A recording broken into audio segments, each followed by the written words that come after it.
এই তো আজকে সফট বয়লার ডাল দি 2 জাতের ডাল দি আমি কুক করলাম দেখতে পড়রা কার কার পছন্দ ডাল দি মাংসর কারি যে মজা লাগে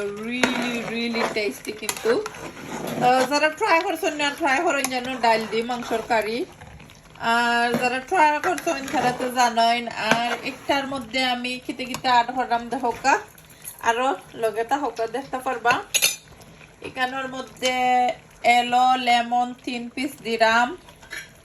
টমেটো দিলাম পরিমাণ মতো কাঁচামরিচ দিলাম গ্রিন কাঁচামরিচ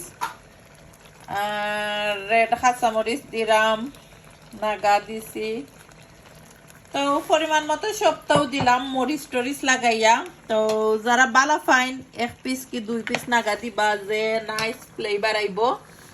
তো এই তো আমি 2 পিস দিছি নাগা সুন্দর কইরা এখন মিক্স কইরা দিয়া খসাই লিমু আর কুকইতে বেশি টাইম লাগে না যারা আমার ভিডিওটা দেখরা লাইক কমেন্ট করবা লাইক কমেন্ট করতে একদমই ভুলবা না চ্যানেলে নতুন হইলে প্লিজ সাবস্ক্রাইব করে দিবা bye everyone see you soon